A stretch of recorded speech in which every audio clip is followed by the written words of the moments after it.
Episode 35 of the Behind the Charts podcast. We're back with Jen Ketter this week, and we all had the pleasure of meeting in Los Angeles for the Tom Huggard event, which I know left a lasting impression on me for sure going into 2026. Um, one thing I would love to start with is I don't really know anything about your trading style at all, or like what you're even looking at, nothing. I'm personally not really on social media, so I don't really know, and we never really chatted about it. Why don't you just walk us through your approach to the market and what are the assets that you like to trade, and just like a little introduction to yourself? Yeah, definitely. So I've pretty much always traded NQ. Started with QQQ trading options and then quickly got burned and was like, okay, I'm going to do futures so I can do the prop firm thing. But as we all know, NQ moves fast. I like to go fast. That's like my personality. So I've tried a few times to switch and go to ES or for a little bit I was playing around with gold, but I just love NQ. I love the way she moves. I love the explosive breakouts. And I would say my trading style, I definitely am more of a scalper. I trade break and retests primarily. And then sometimes I'll also take a reversal off of a key level. If I'm looking for a break and retest of that level, it fails, then I'll take the reversal off of that level occasionally. It's actually the trade that I took this morning. I caught like 80 points on NQ shorts on a reversal, and ended up going a lot further than that. But yeah, I think that my trading style is really a mix. I've been really lucky to learn from some of whom I consider the best in the space. I've been taught by Jay Dunn of Team Bull Trading, who I'm now trading with in their group. I also learned from Big Daddy Max, and I learned from Andrew, Stock Market Wolf. So honestly, I kind of developed my own style, I think, which is a sign that I'm headed in the right direction. I feel like it's a really good feeling to start to establish your own strategy. It's a really cool shift as someone who's a newer trader to go from learning and trying to emulate to taking pieces from all of the different mentors that you've learned from and kind of developing your own style. So I would say, like, from Jacob, the biggest takeaway I have from him is he's a big VPA, so volume price analysis trader. I use a lot of volume price analysis. So there's a book called, I think it's just called Volume Price Analysis. I think it's sitting on a complete guide to volume price analysis sitting on my book or on my bookshelf over there, by Anna Cooling. And it talks about how to basically read volume and price action together. And then from Max, I learned a lot of price action and candlestick patterns, things like that. And then from Andrew, honestly, the biggest takeaway from him was just patience, waiting for the right setup, and then some of the confluence that I use. So I'll watch the top tickers that make up the Nasdaq for confluence as I'm trading. So I know volume from VWAP. That's what I'm most familiar with. How do you use volume? Is it the volume bars at the bottom of the chart? Is it like a session volume profile? How do you incorporate that into your trading? yeah, so it's funny that you asked that because Tanner, who we all know, strong trader, buddy of mine, I always joke with him when he posts about VWAP. Like, if you paid me $1 million, I couldn't tell you what VWAP is, which I know you guys all like VWAP. I'm probably the only trader that doesn't use it. It's not on my chart. Couldn't tell you what it does. So for me, I'm using just the basic volume indicator with the red and green bars at the bottom of the screen. And essentially, the concept behind volume price analysis is that you're looking for anomalies, or confirmations. So for example, super easy way to put it, if there's a giant green, strong, bullish candle, big full body, small wicks, what would you expect on the volume side of that? You would expect a big, high volume bar. So if we have a really high volume green candle, large green candle, and a small volume bar, that's something that I'm paying attention to. And it's going to influence how I trade. A really good example actually is the trade I took this morning. I think I had 12 points of risk, caught like 80 points. And the reason I started looking for that trade, other than being at a key level of mine, was the fact that there was a very small bodied green candle that printed with relatively higher volume than all of the previous candles. So we had been pushing up on low volume, and then we had this green candle that made a new high. It was a small green candle, but the volume was significantly higher than the previous candles. That is an anomaly, and it tells us, it paints a picture, right? Why is the volume so high and why is the candle so small? Because buyers and sellers are fighting, and it keeps price within that small bar. It shows that sellers are really starting to overpower buyers. And I started looking for a reversal after that candle printed, if that makes sense. So yeah, that does. It actually makes me think about something for you, Christine, because Brian Shannon, who I've been going back to my roots, just a small side note for the podcast sake. This weekend, I looked at every single trade I've ever taken on ES. And I went back all the way to January of 2024 and like literally clicked into my TradeZella, looked at the screenshot, and then like jotted down notes. And I really find that I found that I read the market with this Brian Shannon approach with the VWAPs and whatnot. And that's just how I've learned. And so I'm really trying to get back to that style and now kind of blend it with the 15-minute opening range. And Brian Shannon says a good strategy incorporates time, volume, and price. And as Christine is like kind of finding her own strategy, creating it, are you using any volume in your strategy at the moment? And have you thought about that at all? I have, for sure. So I used to use volume, or I used to watch it, and I have that book. I don't think I've read it all though. Volume price analysis. I used to use it trading stocks, and because it was something that you kind of watched in that realm. But honestly, since Jen, I've seen because I watch you're one of the people that I watch a lot on Instagram, as you know, because I message you a lot. You talked a lot about the volume bars. So now I've been trying to focus on looking at them again, especially like you said, around the areas that I'm looking at and the levels that I'm looking at. Yeah, so I'm hoping to kind of expand on that a little bit or get better at it. It's practice, like everything. Like when you're reading a new indicator or trying to combine a few things together, you have to get practice at reading them. Like you probably have seen anomalies like a number of times, so you can see them a lot easier than a person that's starting out with them. But yeah, I have been watching that, and I've had the volume on my chart since day one. The green and red bars, volume bars at the bottom, I've had those just because I was used to those in Stockland. And now I'm just starting to try to utilize those again and actually look at them, because for so long I just didn't bother looking at them. They were just there on the bottom of my chart. But I was going to bring something up that you were talking about, Jen, is finding your own strategy from multiple mentors. It's funny because Thomas, you and I were talking about this, or was it all of us? I just thought it's so funny because we all started, Jen, the three of us started with the same group, the same mentor. We were taught by the same person as far as futures.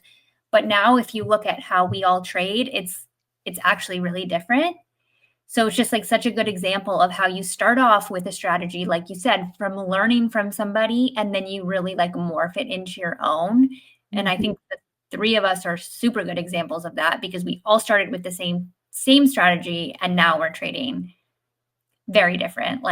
I'm veering away from the VWAP. I still have the overnight VWAP on, but I don't have the oh my gosh, the New York VWAPs. I already forget the names of it all. I didn't even know there's different ones, honestly. Oh my God, yes, there's so many. Thousands. So many. You could have a VWAP from anything. Thousands? But it's about That's overwhelming. Yeah, because he made an indicator called anchored VWAP where you can click it on any candle, and then you could set an indicator from any candle. And not all VWAPs are the same. You have to have important ones because a lot of them are just meaningless. So you have to know which ones to use and which ones to not use.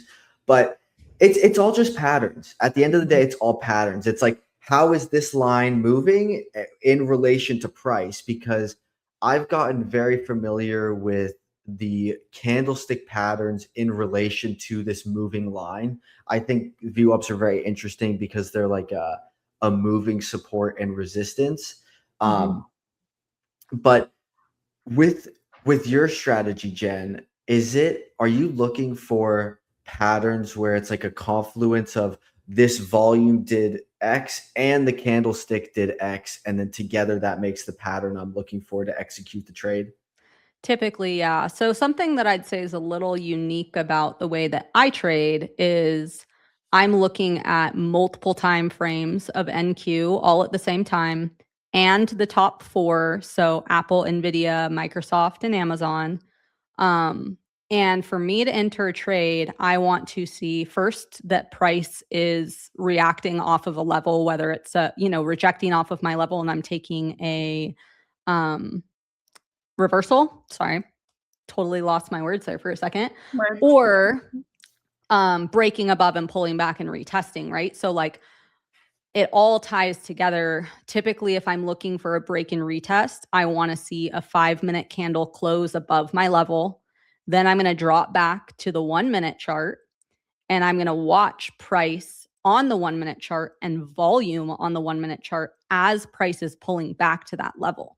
Because let's say we have a big bullish move above a level and the candle closes and the volume is high and we're like, cool, we're super bullish. But then I'm looking for the pullback to my level. And relatively on the 1-minute chart, we have a super bearish 1-minute candle print that has super aggressive high volume on it back towards my level. I'm less inclined to take that trade because it's showing me that sellers have more volume than buyers. And so as I'm pulling back to my level, I don't only want to see that we moved above my level with high volume, but I want to pull back on low volume.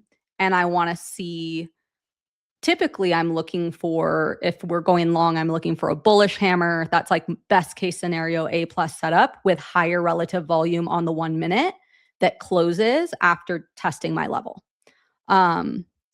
It gives really clear risk, right? Because I can put my risk right below the wick of that candle or sometimes a little lower based on structure. And it gives a clear target because I can target the nearest high. So oftentimes in this scenario of a break and retest where I'm watching 5-minute, I want to see that close. I'm watching volume. I'm watching my confluences. I get my tight risk, and oftentimes it presents me with a 2-to-1 R trade, like scalp, going from that level up to the high of day at a minimum. And oftentimes it goes higher, right? Because if we pull back to a meaningful key level like pre-market high, previous day high, those are some of my favorite levels to take breakouts off of. And we see that buyers are stepping in right there, taking control. There's a good chance that we're going to blow through that high of day and go higher. Does that make sense? What's Yeah, absolutely. Something you made me think about is like I've only ever traded NQ a handful of times.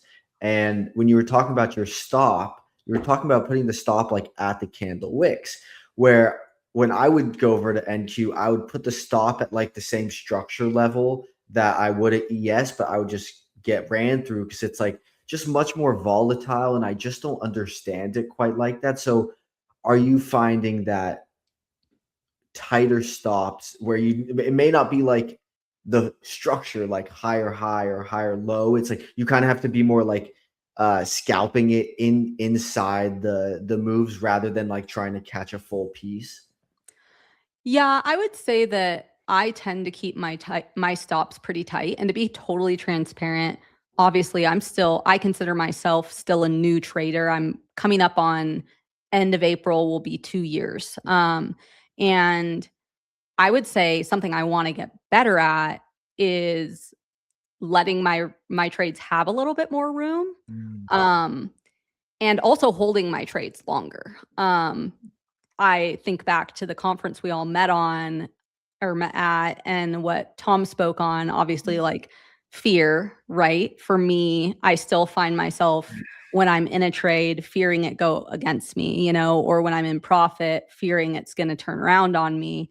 And oftentimes I mismanage my trade because of that. But I will say that like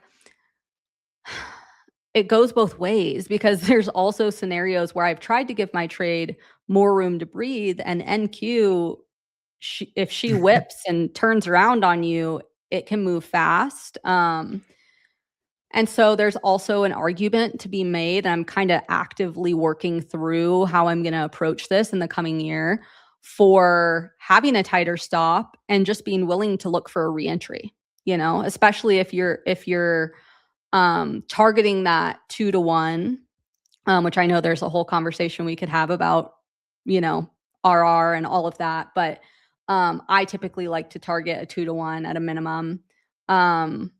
And if you're doing that and you keep your stop at a 1R, over time, you'll be profitable. And even if I re-enter, if I do lose the first trade and I re-enter, I'm still going to be profitable on the day.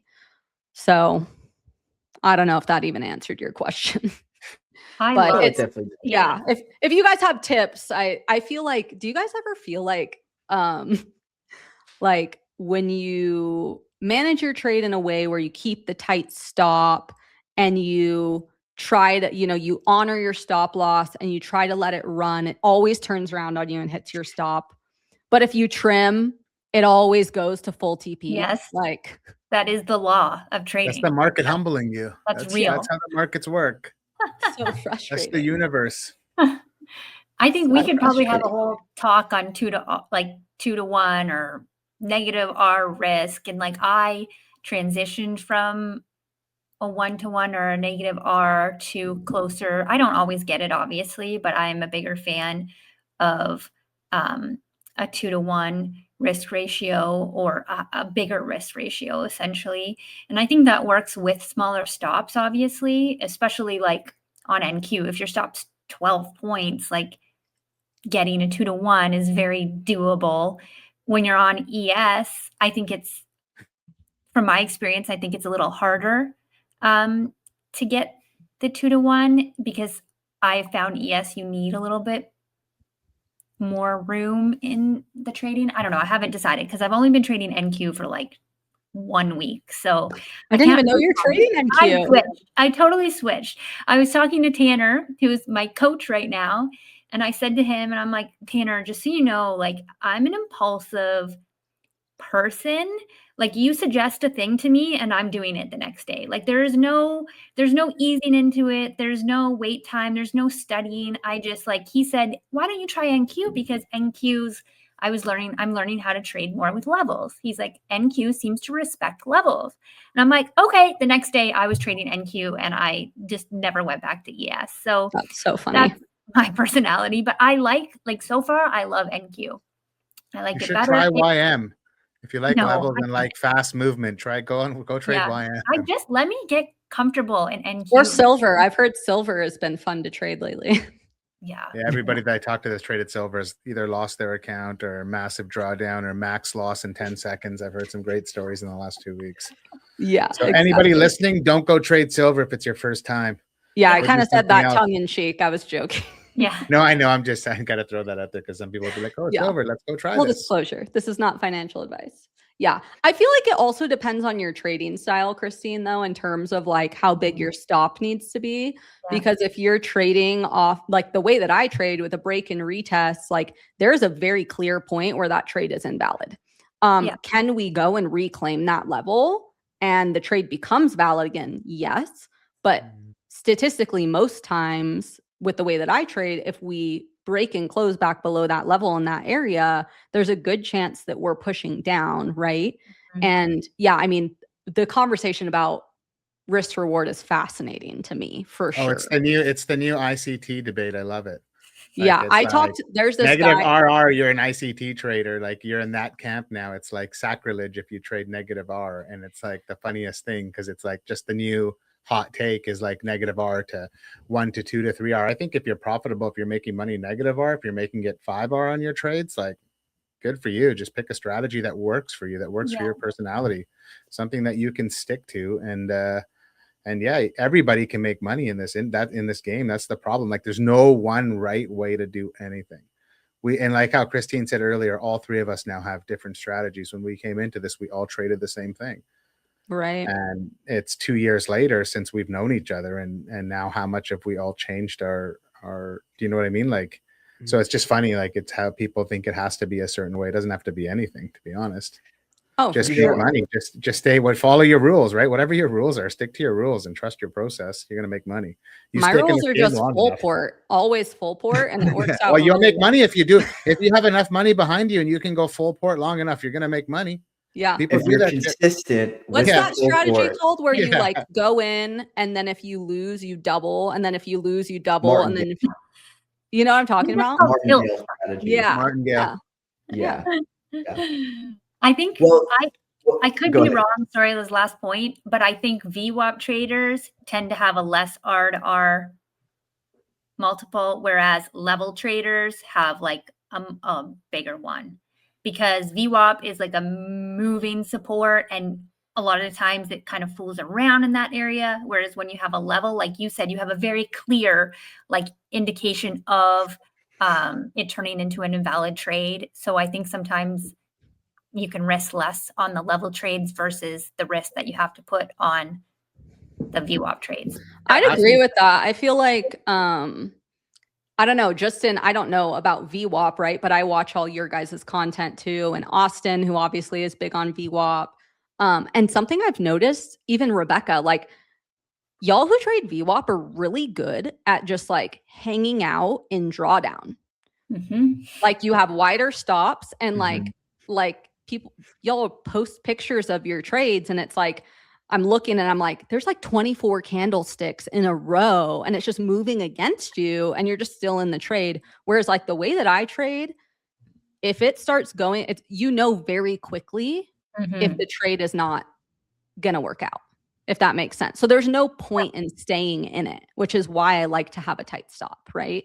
Yeah, 100%.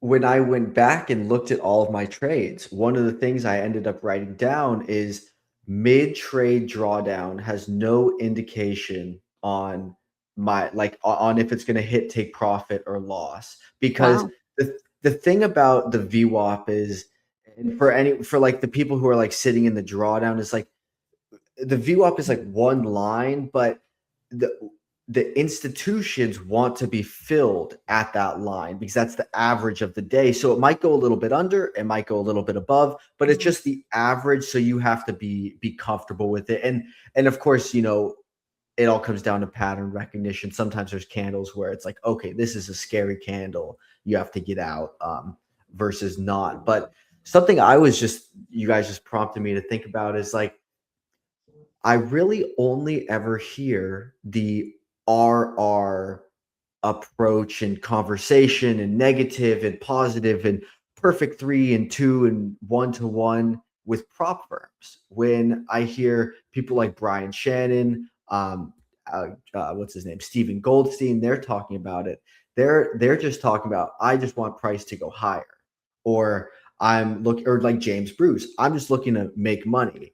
And it's less about the RR and more about what kind of system are you trading. And the book I'm reading right now by Stephen Goldstein, he talks about how hedge funds either take the player approach or the house approach.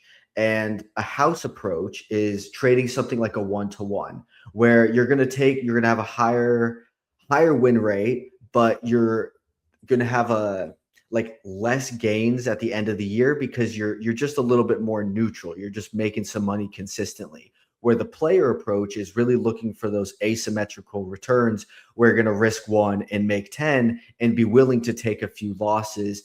And it's just interesting. It's just interesting because I feel like sometimes prop firm traders or just new traders put themselves in a hole where it's about following the system rather than just trying to make money. Because at the end of the day, we know with like a lot of these prop firms accounts and stuff, it would be much better if you're up $300 to just take the $300, then let that come back, and then you lose 300 and now your drawdown's all screwed and everything like that. Well, we talked about this yesterday, and it's like I talked about this actually today with Jordan. I had a call with him, and how long I focused on being 70% negative arb. I had to do the math, and I got to be 70% win rate to be profitable. And it's like I've made the most money off of props ever in the last 6 weeks, having a 60% win rate.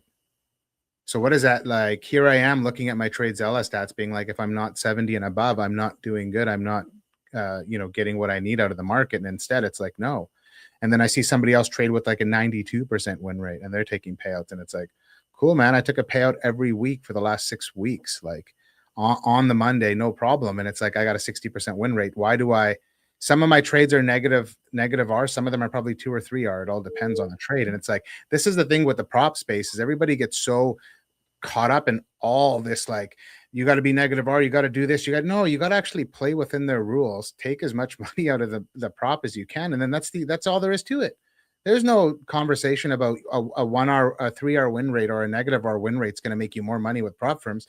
Prop firms don't give a shit. They actually maybe want you to hold into your trades longer, so you blow your consistency score, or you wreck this, you know what I mean, metric, whatever it is that you're looking at. When at the end of the day, it's like, if anybody follows Ike on Twitter, Forex Ike, like, he is so honest and just blunt about it. And he's like, I don't give a fuck. I come in, I take $200 out of each of my prop accounts every morning in a trade. He trades levels, he scalps. And I mean, like, he'll scalp like crazy amounts. And he's like, I'm good with it. But he's like, he does it times 20.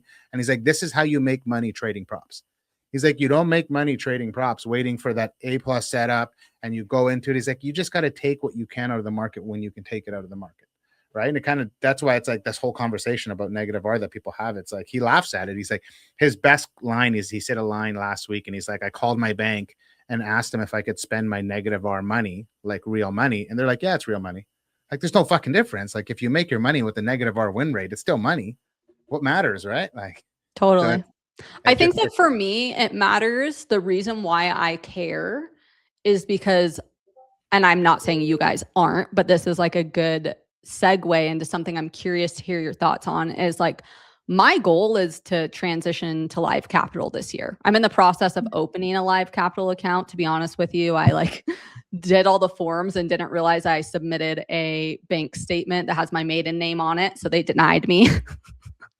But that's going to be something I'm going to be doing this year. I've had a lot of conversations with actually Andrew, my old mentor, and then Jacob, who runs Team Bull, about this recently, and just the psychology that comes with trading props and how it's like, it's almost like real trading, like, okay, not real trading, but like the best type of trading for a personal account is not in alignment with how you should be trading props, which is kind of what you just said, Randy, in a roundabout way, is like, you know, prop firms are just different. And also I've become keen to just how most people are actually making money with prop firms. You know, like, the more into the industry I get, the more people I meet, the more conversations I have, there's not a lot of people who are actually doing it the right way in the prop space.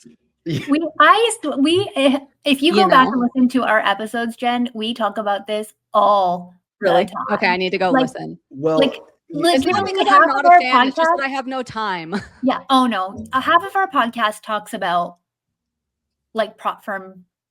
Do we even like them? Should we even be trading them? Like, how messed up it is. And like Thomas, for example, like, he's totally switched to his own live account, and he'll probably talk about this in a second. But like, this battle of prop firm trading versus real trading, and like the mentality it does on your mind. I've come to say that I'm somewhere in the middle.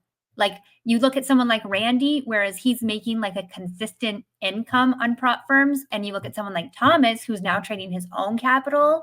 Like, I haven't made a decision either way. I'm like somewhere in the middle. But like what you said about it, it's just different. It's not normal trading, I think, is 100% accurate.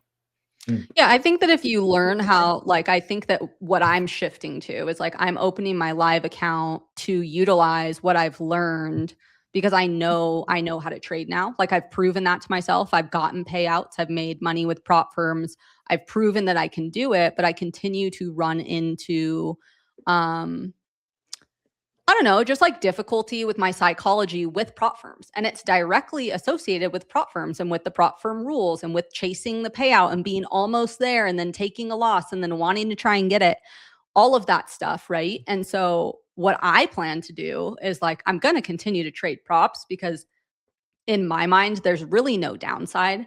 Like the upside on it is so high because it's so low risk.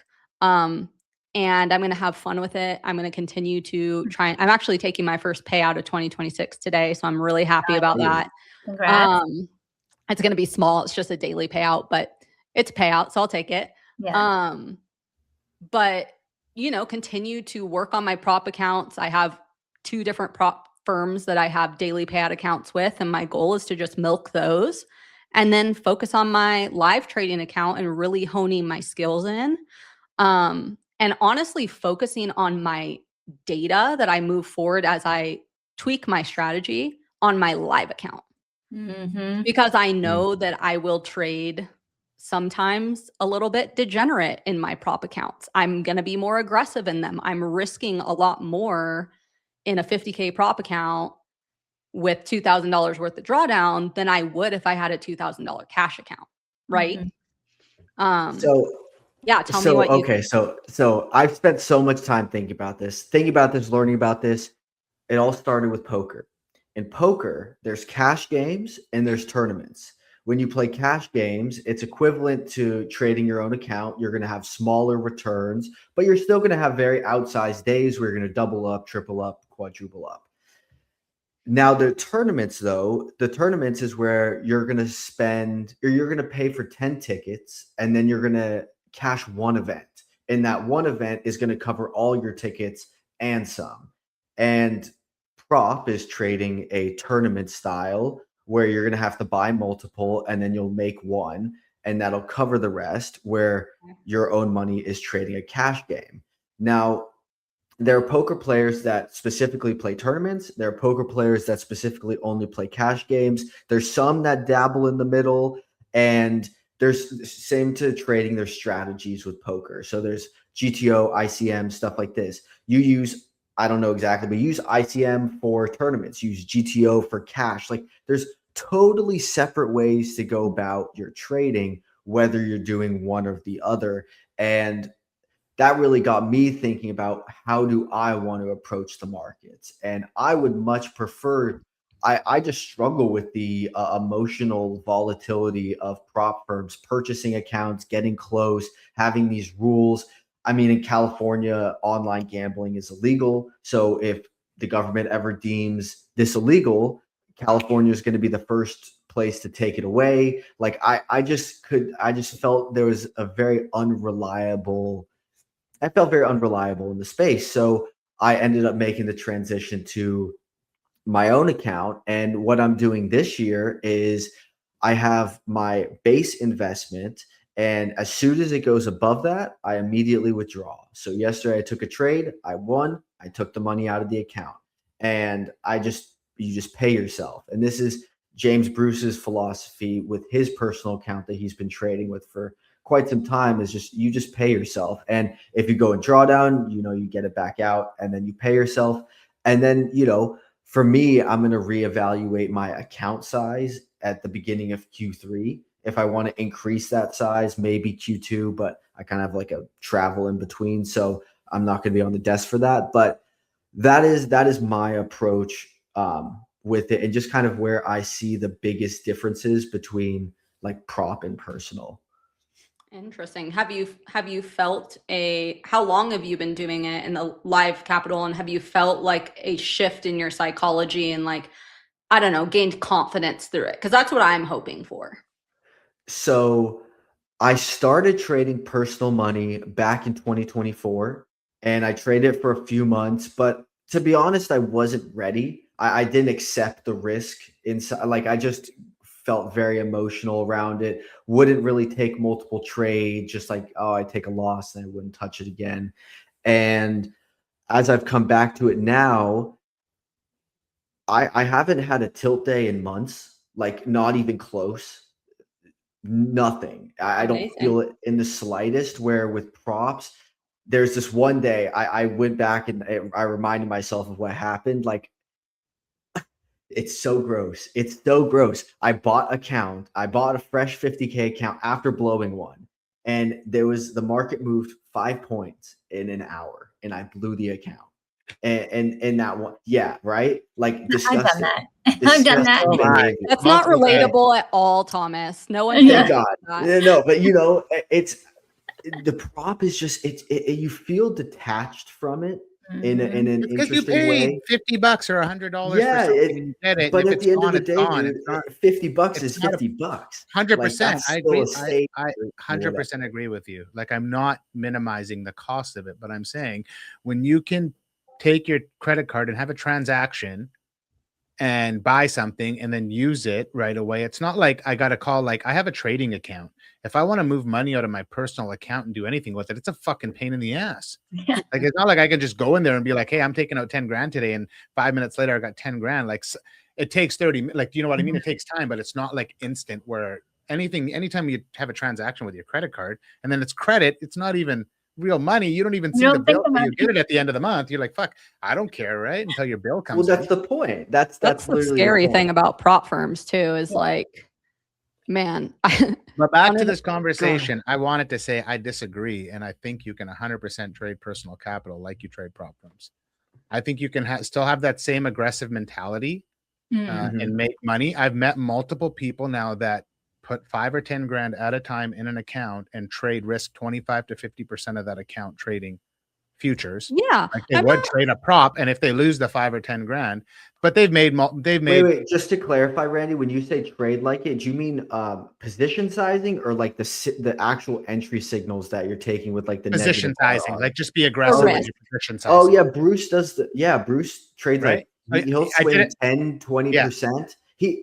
So I was talking to Bruce about this and I said, how do you stomach swinging, 10 or 20% of your account in one trade? And he said, because I know I'll just load I'll load the account up again if I blow it. So you got to think have it's that relative. You got to right? have that Because- mentality. But this is what I'm saying, right? And then there's another person, I won't say his name, but I was just talking to him and he was doing all his accounting for the year and he was up 1.6 million on the year. And I thought a lot of it came from props, and he didn't realize actually until he did his accounting, 1 million of it was personal and 600,000 came from props.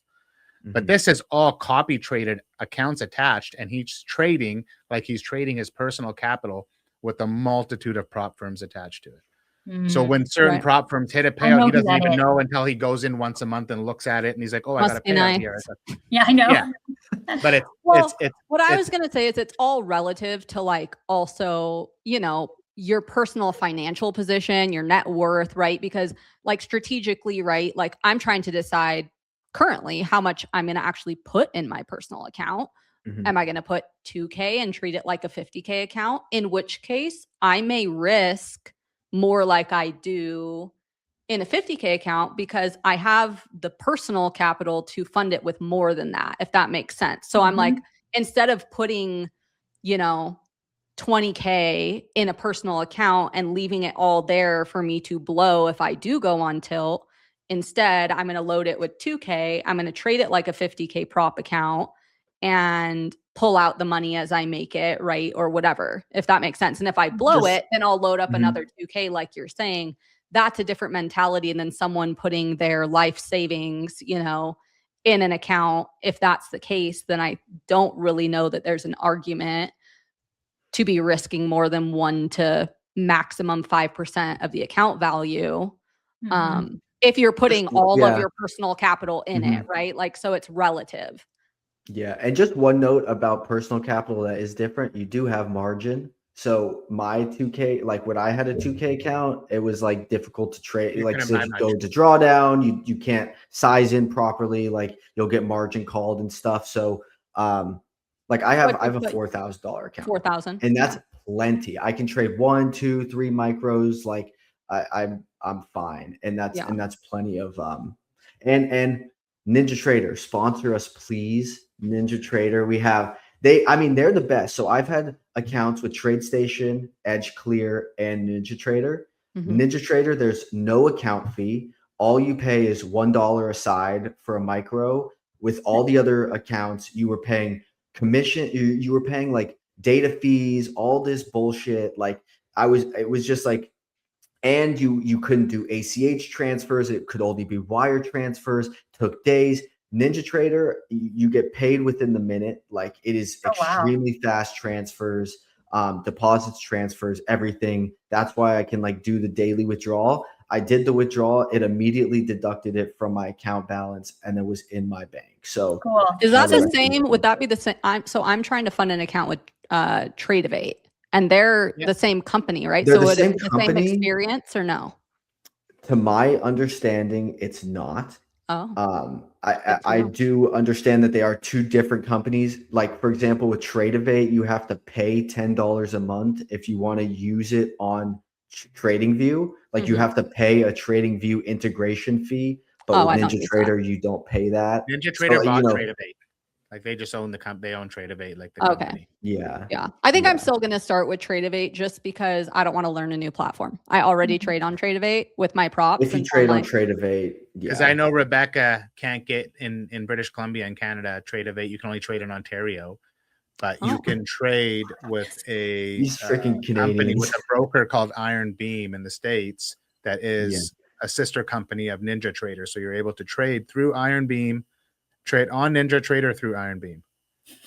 So Iron Well, Beam. I want to ask you one question, Jen, too, because we both had a one-on-one conversation with Tom Huggard, like individually, and Mhm. I would love to know what you asked him and Oh, like yeah, I remember just this. what you guys talked about because I Do you don't know what I asked him, Christine? Yes. You Yeah, asked him what he thought about prop firms. Yeah, I asked him what he thought about prop firms. Because I was at that point, I mean, I've been playing around with the idea of transitioning to live capital since probably July of last year. And I've just Mhm. waited and waited. And I've continued to run into the same stupid issues with my psychology that I'm like, am I ever going to fully be able to overcome this? And after some conversation. So anyway, got off track. Yeah. So I asked him his thought on prop firms, and he basically said that they're all a scam and they're all fixed and they move the market and they like they'll go and move price to take your stop out when price didn't really go there, which I don't know entirely. Yeah, because it's like SIM money. So how does that?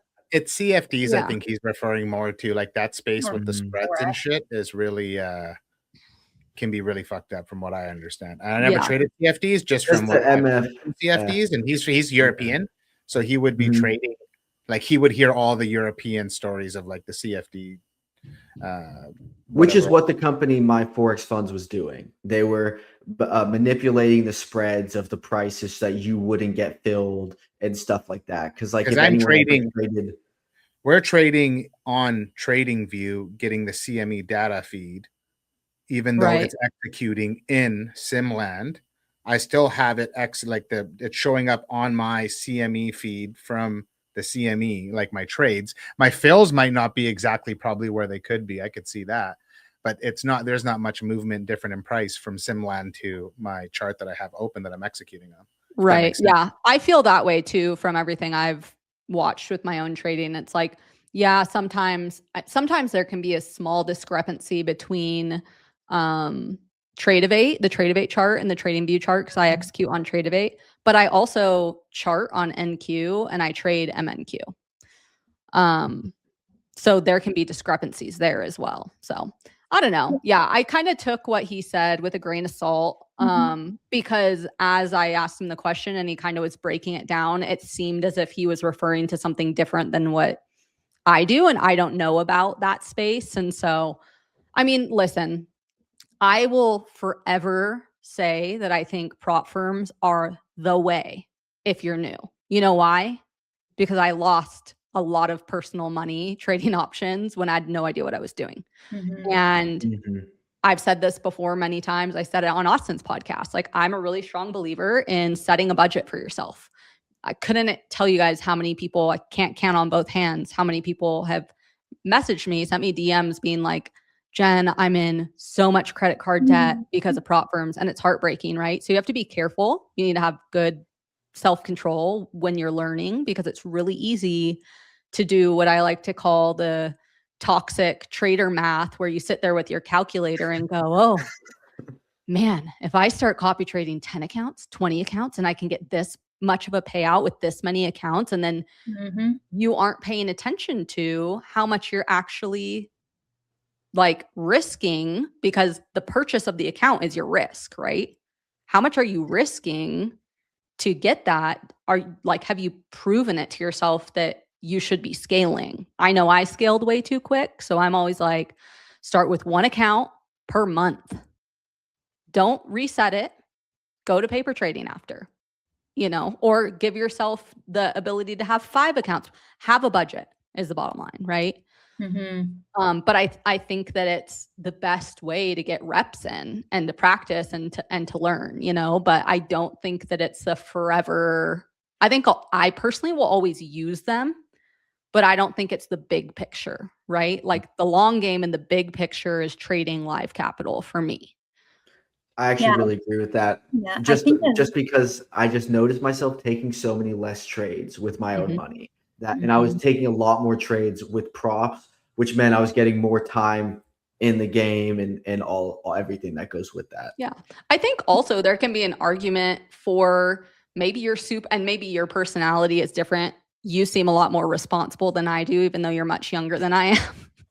But to me, like, there's something fun about being a degen sometimes. Like, we all have that part of us, I think, that like, it kind of can feel like a video game. Not that I'm a video game person, but that dopamine hit. And so I think there's an argument that can be made. And I know a lot of very successful traders who trade primarily live capital who still screw around in prop accounts. They have them, they full port them, they mess around because they have the discretionary income to be able to spend on them. They take payouts sometimes they blow them, and it's not a big deal. And I think that that's where I would like to get, where I have a live account that I'm taking seriously and trading really well. And then I have my prop accounts that I can be a little looser with, be a little riskier with, and kind of enjoy. I was, this made me think, like, as a prop firm trader in my prop firm journey, I justify a lot of things. And I talk myself into this thing where, like yesterday, for example, I bought 150K combine on Top Step. I blew it in a day. And my justification was, well, I only spent $200. Like, I lost $200 today. That's not a big deal. But in reality, I lost, like, when you're looking at the account, it's actually, I traded high risk, lost $4,500.